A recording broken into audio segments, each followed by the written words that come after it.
வழி மாணவர்கள் அடுத்த நிலைக்கு மேம்பட்டு வரணும் தான் இருக்குது. இதிலே பெரிய ஸ்கேம் வந்து நடக்குது. இத்தனை வருஷம் 1ஆம் வகுப்பு முதல் 12ஆம் வகுப்பு வரை தமிழ் வழியில் படித்து முடித்து அதன் பின் முதல் டிகிரி, அதுக்கு பின்னாடி எத்தனை வருஷம் படித்தாலும் சரி, அவங்க ரெகுலரில் படித்தாலும் சரி, தொலைதூர கல்வியில் படித்தாலும் சரி, அவங்க எப்படி படிச்சிருக்கணும்? அவங்க தமிழில் தான் படிச்சிருக்கணும். இப்படி படிக்கக்கூடிய நபர்களுக்கு மட்டும்தான் பார்த்தோன்னா வந்து தமிழ் வழி இடஒதுக்கீடு பார்த்தோன்னா வந்து கொடுக்கணும். இப்போ வணக்கம், வெல்கம் டு அறிஞர் அண்ணா ஐஏஎஸ் அகாடமி. இந்த டிஎன்பிஎஸ்சிலையும் சரி, இந்த டிஎன்யூஎஸ்ஆர்பி எல்லா போர்ட்லையும் சரி, இப்போ ஒரு புதுசாக ஒரு அப்டேட் பார்த்தோன்னா வந்து கொடுத்துருக்காங்க. என்ன அப்டேட்னா, அந்த பிஎஸ்டிஎம் இஷ்யூ அப்படி சொல்லிட்டு ஒரு 2 நாளாக பார்த்தோன்னா பரவலாக பேசிகிட்டு இருக்காங்க. பல விஷயங்கள் பல மாதிரி வந்து பல பேர் சொல்கிறதுனால ஸ்டூடெண்ட் எல்லாமே பார்த்தோன்னா குழம்பிட்டாங்க. சார், இது ஒரு கிளாரிஃபை இல்லை, இது ஒரு தெளிவாக சொல்லுங்கள் சார், அந்த டேட்டாவில் என்ன சொல்லியிருக்காங்க அப்படின்றத தெளிவாக சொல்லுங்கள் சார் அப்படின்னு சொல்லிட்டு கேட்டிருக்கீங்க. உங்களுக்கு அதுவே சிம்பிளாக என்ன சொல்லியிருக்காங்க அப்படின்போது, புதியவர்களுக்கே அரசு பணிகளில் முன்னுரிமை, அதாவது நீதிமன்ற உத்தரவின்படி அரசு பதவிகளுக்கு புதிதாக விண்ணப்பிப்பவர்களுக்கு மட்டுமே தமிழ் வழியில் கல்வி பயின்றதுக்கான முன்னுரிமை வழங்கப்படும் என்பதை உறுதி செய்யும் முன் வரைவு சட்டப்பேரவையில் நிறைவேற்றியது அப்படின்ற ஒரு தகவல் பார்த்தோன்னா வந்து கொடுத்துருப்பாங்க. கீழே வந்து இதன் மூலம் ஏற்கனவே அரசு பணியில் இருப்பவர்கள் குறிப்பிட்ட காலி பணிகளுக்கு மட்டுமே அத்தகைய முன்னுரிமை பெற முடியும் அப்படின்னு சொல்லிட்டு ஒரு டெம்ப்ளேட். இந்த டெம்ப்ளேட் பார்த்தோன்னா நேற்று பரவலாக பார்த்தோன்னா வந்து பேசப்பட்டுச்சு. இந்த விஷயத்தில் என்ன சார் சொல்லியிருக்காங்க, ஜிஓவில் என்ன சொல்லியிருக்காங்கன்னா, ஒரு முறை, அதாவது சிம்பிளாக சொல்லும்போது என்னன்னா, சார் நீங்கள் வந்து குரூப் 4 ஒரு வேலைக்கு நீங்கள் வந்துட்டீங்கன்னா அதுக்கப்புறம் நீங்கள் எந்த பணிக்குமே போகக்கூடாதுன்னு சொல்லிட்டு சொன்னாங்க அப்படின்னு சொல்லிட்டு மாணவர் கேட்குறீங்க. அப்படி கிடையாது. நீங்கள் குரூப் 4 அப்படின்ற ஒரு பதவியில் நீங்கள் ஏற்கனவே வேலை வாங்கிட்டீங்க அப்படின்னா, அதே குரூப் 4 இன்னொரு பணிக்கு நீங்கள் வந்து போக போகிறீங்க அப்படின்னு முடிவு பண்ணால் தான் உங்களுக்கு பிஎஸ்டி பார்த்தோன்னா எலிஜிபிள் கிடையாது. இதை தவிர்த்து நீங்கள் குரூப் 2 அப்படின்ற ஒரு பதவிக்கு நீங்கள் போக போகிறீங்க அப்படின்னீங்கன்னா நீங்கள் எலிஜிபிள். அதுவே குரூப் 2 இருக்க ஒரு நபர் திரும்பி குரூப் 2லே ஒரு பதவிக்கு போகணும் அப்படின்னம்னா அதுக்கு எலிஜிபிள் இருக்காது. குரூப் 2 இருக்கிற நபர் குரூப் 1 அப்படின்ற ஒரு தேர்வு எழுதும் போது அவருக்கு பிஎஸ்டி பார்த்தோன்னா வந்து எலிஜிபிளாக இருக்கும். இதுதான் வந்து நேற்று கொடுத்த ஒரு செக்மெண்ட்டோட ஒரு சிம்பிளான விஷயம். சரி, சிம்பிளாக நம்ம வந்து ஸ்டூடெண்ட் ஒருத்தர் நேற்று கேட்டார். அவர் கேட்ட கேள்விகள்லாம் நம்மளால் பதிலே சொல்ல முடியல. அவர் சிம்பிளாக கேட்குறாரு, இன்னும் எத்தனை காலம் தான் இந்த பிஎஸ்டிஎம் விஷயத்தில் பார்த்தோன்னா வந்து ஏமாற்றிட்டே இருக்கும். கவர்மெண்ட் 2010 பார்த்தோன்னா வந்து இதில் ஒரு விளக்கமே கொடுக்காம சரியான முறைப்படி இல்லாமல் பார்த்தோன்னா வந்து ஏமாற்றிட்டே இருக்காங்க. இது போல் வந்து என்ன போல் எத்தனை மாணவர்களோட வாழ்க்கையை இன்னும் சீரழிக்கலாம்னு சொல்லிட்டு இருக்காங்களோ தெரியல. ஒரு வாய்ப்பில் திருடனுக்கு வாய்ப்பு எப்படிலாம் கிடைக்குதோ திருடுறாங்க. ஆனால் நாங்கள் ஏழ்மையாக இருக்கிறதா பிறந்ததுனால எங்களுக்கு இந்த கஷ்டமா அப்படி சொல்லிட்டு மாணவர்கள் நிறைய கேள்வி பார்த்தோன்னா நேற்று இந்த இஷ்யூ வந்ததுக்கப்புறம் பார்த்தோன்னா பேச ஆரம்பித்தாங்க. என்ன சார் பேசுகிறாங்க அப்படின்னீங்கன்னா, பிஎஸ்டிஎம் முதல்ல யாருக்கு கொடுக்கணும்? பிஎஸ்டிஎம் அப்படின்னா தமிழ் வழியில் படித்தவர்களுக்கான இடஒதுக்கீடு அப்படின்றது தான் இந்த சர்டிஃபிகேட்டு, இந்த ஒரு இடஒதுக்கீடு அதன் அடிப்படையில் தான்.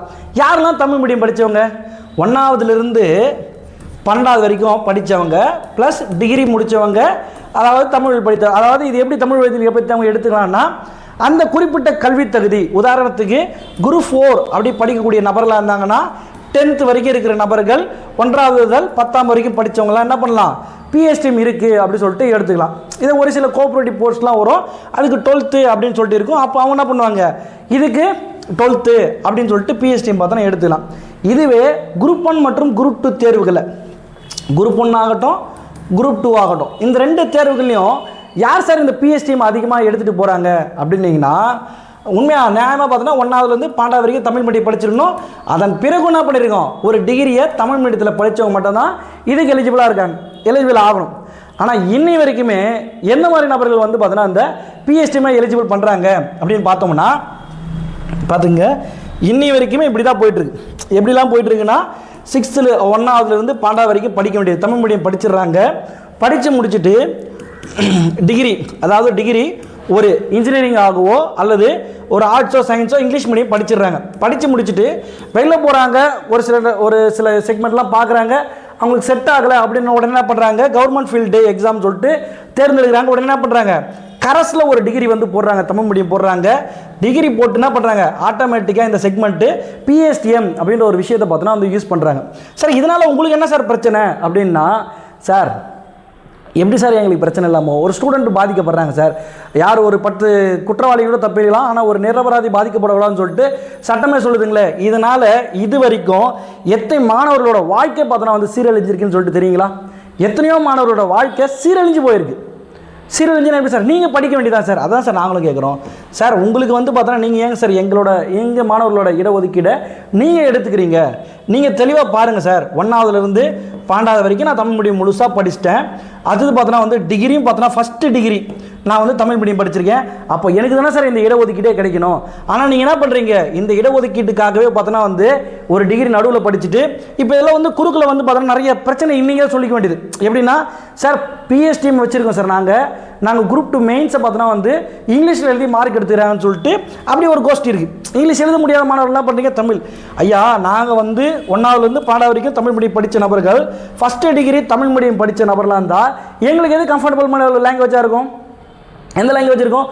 தமிழ் தான் எங்களுக்கு கம்ஃபர்டபுள் லாங்குவேஜ் இருக்கும். அப்போ இந்த பார்ட்டி யார் தான் எழுதுவான்? தமிழில் மட்டும்தான் தேர்வுகளை பார்த்தோன்னா வந்து அந்த நபர்கள் எழுதுவாங்க. ஆனால் இந்த ஒரு செக்மெண்ட்டுக்கு நீங்கள் வந்து உள்ளே போந்துட்டு இப்போ என்ன கேள்வி கேட்குறீங்கன்னா, எங்களுக்கு தான் அந்த இடஒதுக்கீடு கிடைக்கணும் அப்படின்னு சொல்லிட்டு போராட்டம் பண்ணுறீங்க, எல்லாமே பண்ணுறீங்க. இந்த நபர்கள் ஏன்னா ஏழ்மையான மனிதர்கள், இவங்க ஏழ்மை. சார் என்ன சார் ஏழ்மை சொல்கிறீங்க? ஆமாம், ஏழ்மை வாய் சத்துவங்க. இவங்க கோரிக்கைகளை முன்வைச்சு கடைசி 2 ஆண்டுகளில் 2022 ஒரே போராட்டம், என்னென்னவோ கோரிக்கைகள் வச்சு ஒன்றுமே பண்ண முடியல.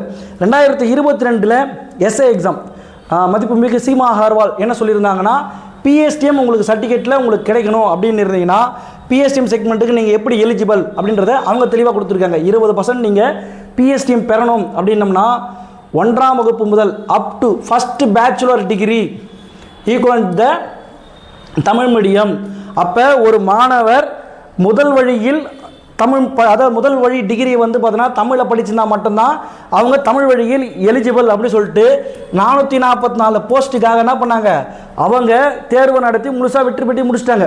இப்போ இவங்க பண்ணிட்டாங்களே, இவங்க பண்ண 2022 பண்ணது 2022 ஒரு நோட்டிஃபிகேஷன் வந்துச்சு, குரூப் 2 நோட்டிஃபிகேஷன் சொல்லிட்டு ஒரு நோட்டிஃபிகேஷன் வந்துச்சு.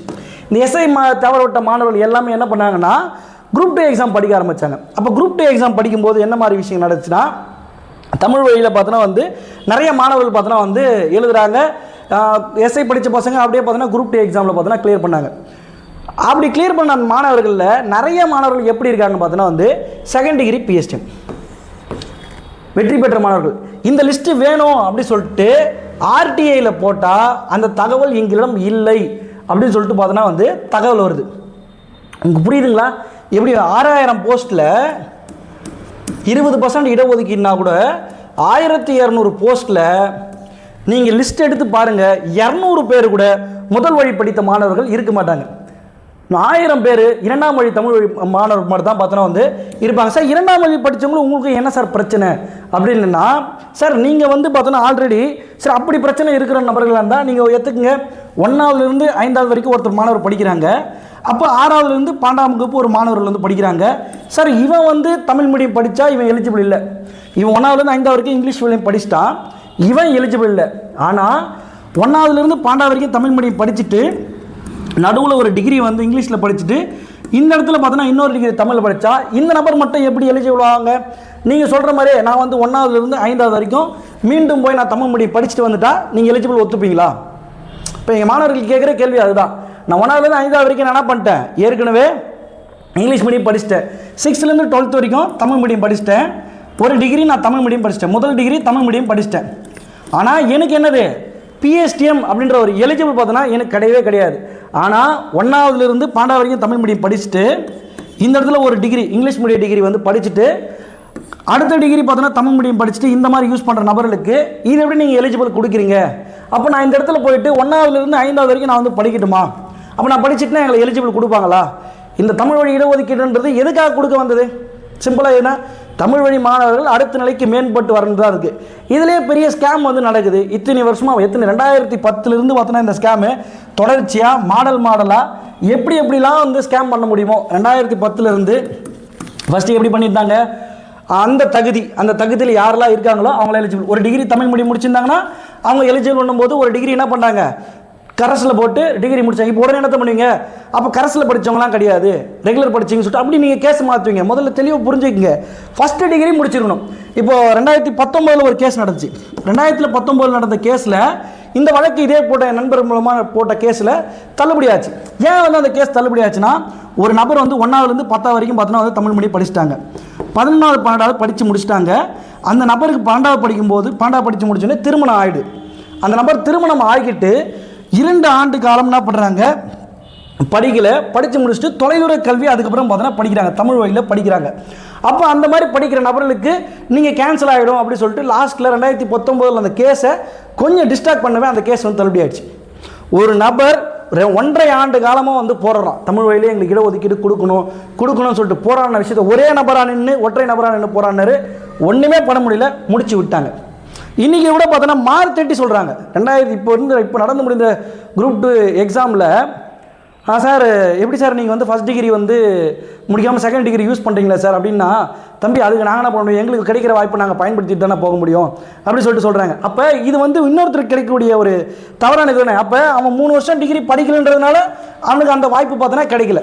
அப்போ அதே வாய்ப்பு அவன் 3 வருஷம் படிச்சுட்டு வந்தால் அவன் எலிஜிபிளா?